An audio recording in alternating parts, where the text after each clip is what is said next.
Capítulo 14.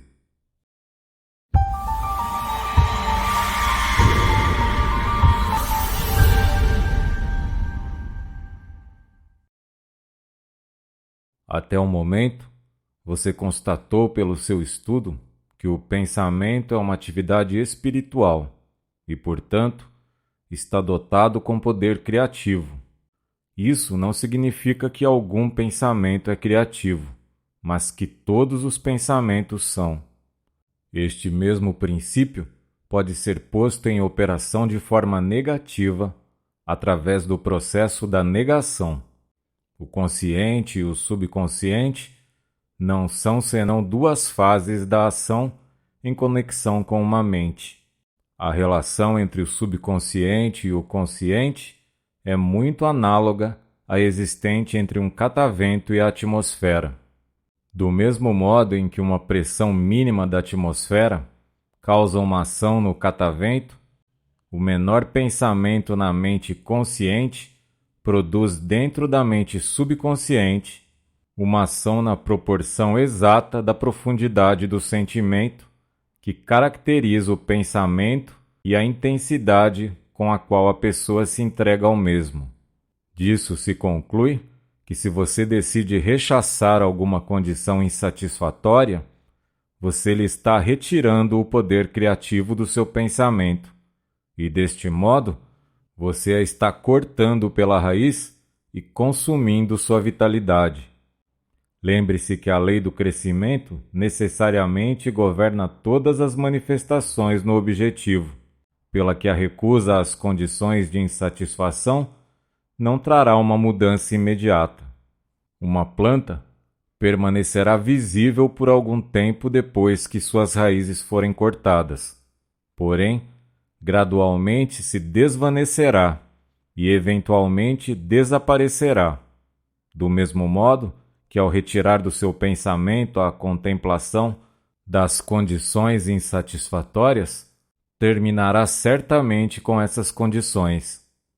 Você verá que este é o rumo de ação exatamente oposto ao que naturalmente nos sentiríamos inclinados a adotar. Terá, portanto, um efeito exatamente oposto ao que normalmente acontece. A maior parte das pessoas se concentrará intencionalmente nas condições insatisfatórias, dando-lhes, portanto, a medida de energia e vitalidade necessárias para prover-lhes um vigoroso crescimento. A energia universal, na qual tem origem todo o movimento, luz, calor e cor, não participa das limitações dos diversos efeitos dos quais é a causa. Esta substância universal é a fonte de todo o poder, sabedoria e inteligência. Reconhecer esta inteligência e, através dela, se mover na substância universal e trazê-la como relações harmoniosas a seus negócios. Isso é algo que a maioria dos doutores em ciências físicas não tentaram, um campo de descobrimento no qual não eram versados. De fato, poucas escolas materialistas alguma vez captaram o primeiro raio desta luz. Não percebem que esta sabedoria está tão presente em tudo quanto estão a força e a substância. Alguns dirão: se esses princípios são verdadeiros, por que não estão sendo demonstrados? Se o princípio fundamental é obviamente correto, por que não obtemos os resultados adequados? Nós conseguimos. Obtemos resultados exatamente de acordo com o nosso entendimento da lei e nossa habilidade para aplicá-la corretamente. Não obtivemos resultados das leis que governam a eletricidade até que alguém as formulasse e nos mostrasse como aplicá-las.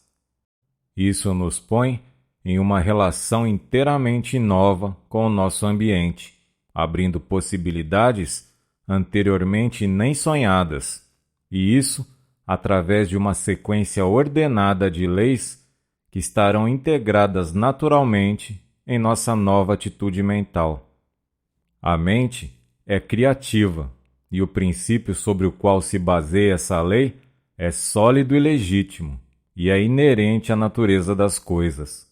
Seu poder criativo não se origina no individual, senão no universal, que é a origem e a fonte de toda energia e substância, sendo o individual o canal para a distribuição desta energia. Deste modo, o individual é o meio pelo qual o universal produz as diversas combinações que resultam na formação dos fenômenos. Sabemos que os cientistas descompuseram a matéria em um imenso número de moléculas. Estas moléculas foram descompostas em átomos e os átomos em elétrons. O descobrimento dos elétrons nos tubos de ensaio, contendo pontos de fusão a vácuo de metais pesados, indica concludentemente que esses elétrons preenchem todo o espaço, que eles existem em tudo e que são onipresentes.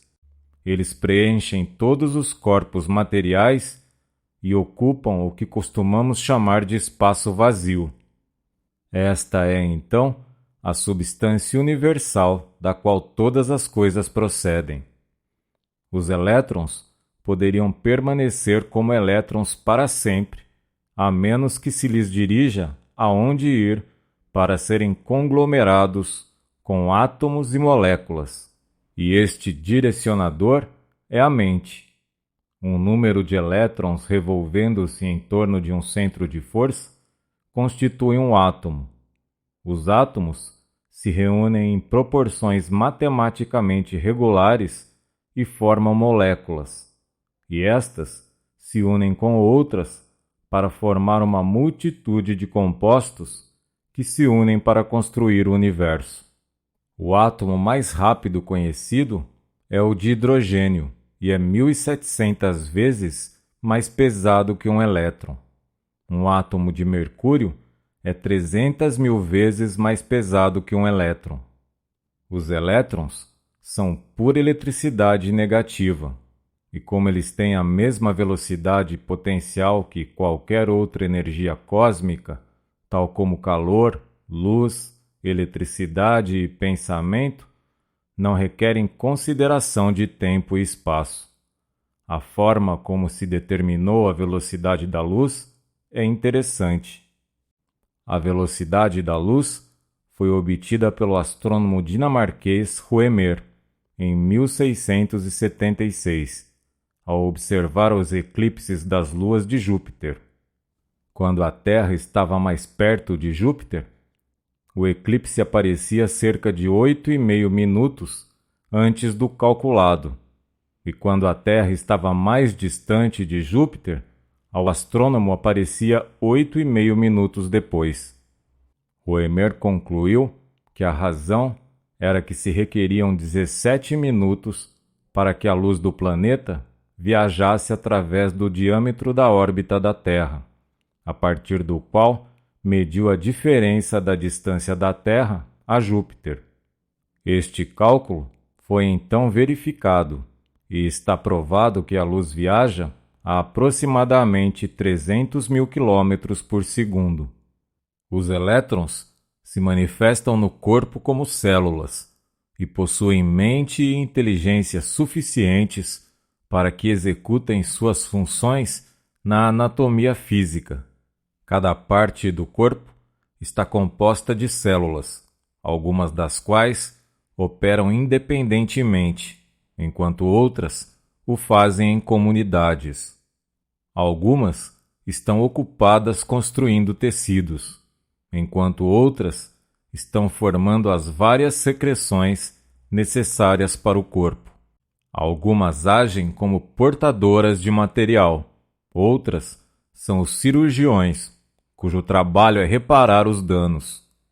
Outras são transportadoras que retiram o material indesejado. Outras estão constantemente prontas para repelir invasores. Todas estas células se movem por um propósito comum, e cada uma delas é não somente um organismo vivo, senão que têm suficiente inteligência para executar seus necessários deveres. Também estão dotadas com suficiente inteligência para conservar suas energias e perpetuar sua própria vida. Elas devem, portanto, conseguir alimento suficiente, e foi descoberto que exercem escolha na seleção de tais alimentos. Cada célula nasce, se reproduz, morre e é reabsorvida. A manutenção da saúde e da vida depende da regeneração constante destas células. É, portanto, evidente que há uma mente em cada átomo do corpo. Esta mente é a mente negativa, e o poder do indivíduo para pensar o faz positiva, de tal modo que pode controlar esta mente negativa. Esta é a explicação científica da cura metafísica, e permitirá a todos entender o princípio sobre o qual se baseia este notável fenômeno. Esta mente negativa, que está contida em cada célula do corpo, foi chamada a mente subconsciente, porque atua sem nosso conhecimento consciente. Já vimos que esta mente subconsciente responde à vontade da mente consciente. Todas as coisas têm sua origem na mente, e o aparente é o resultado do pensamento. Deste modo, vemos que as coisas em si mesmas não têm origem, permanência ou realidade. Devido ao fato que as coisas se produzem por meio do pensamento, elas podem ser apagadas pelo pensamento. Na ciência mental, como na natural, se fazem experimentos e a cada descobrimento leva o homem a um passo mais alto em direção à sua meta. Vemos que cada homem é o reflexo do pensamento que manteve durante sua vida. Está impresso em seu rosto, sua forma, seu caráter e seu ambiente. Atrás de cada efeito está uma causa, e se seguirmos esta pista até seu ponto de início, encontraremos o princípio criativo do qual este se desenvolveu. As provas disso são agora tão completas que esta é uma verdade geralmente aceita. O mundo objetivo é controlado por um poder invisível, até este momento inexplicável. Até agora, personalizamos este poder e o chamamos de Deus. Todavia, aprendemos a olhá-lo como a essência impregnadora ou o princípio de tudo o que existe, o infinito ou a mente universal. A mente universal, sendo infinita e onipotente, tem recursos ilimitados à sua disposição. E quando recordamos que esta também é onipresente, não podemos escapar da conclusão de que também nós precisamos ser uma expressão ou manifestação dessa mente.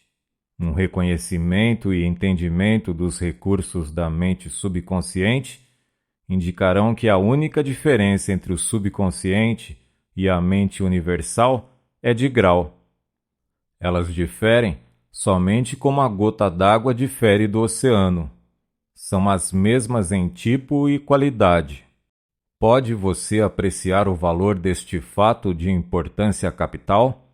Compreende que o reconhecimento deste tremendo fato o põe em contato com a onipotência? Se a mente subconsciente é a conexão entre a mente universal e a mente consciente, não é evidente que a mente consciente pode conscientemente sugerir pensamentos que a mente subconsciente porá em ação e que a mente subconsciente é una com a universal?